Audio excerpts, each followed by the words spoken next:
HM घाटमाता news.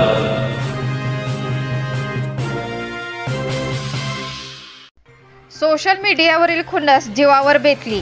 टोळी युद्धातून 20 वर्षीय तरुणाचा सपासप वार करून खून।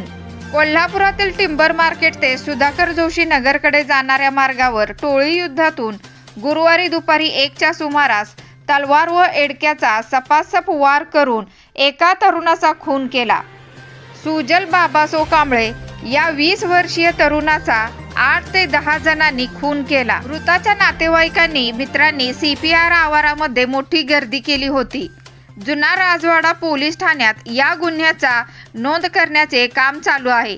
सुधाकर जोशी नगरातील एका चौकात सुजल कांबळे आणि त्याचे मित्र गुरुवारी दुपारी गप्पा मारत बसले होते। यावेळेस 3 दुचाकीवरून आलेल्या 8 ते 10 जणांनी हल्ला केला। हल्लेखोरांनी पाठलाग करून सुद्धा सुजलच्या हातावर पाठीवर गंभीर वार केले। तो रस्त्यावरच रक्ताच्या थोराळ्यात पडला। हल्ला करून संशयित पळून गेले। त्यानंतर गंभीर जखमी अवस्थेतील सुजल याला दुचाकीवरून मित्रांनी नेऊन CPR मध्ये दाखल केले।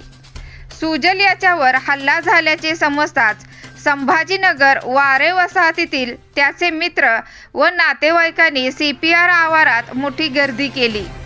शहर पोलीस उपाधीक्षक अजित टिके, जुना राजवाडा चौक पोलीस ठाण्याचे पोलीस निरीक्षक संजीव झाडे यांच्यासह पोलिसांचा फौजफाटा CPR मध्ये दाखल झाला। सुजल व त्यांच्या मित्राचे सोशल मीडियावरील पोस्टवरून 8 ते 10 दिवसांपूर्वी विरोधी टोळीशी वाद झाला होता।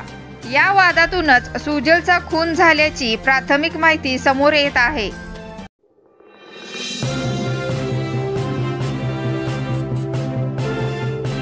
HM घाटमाता news.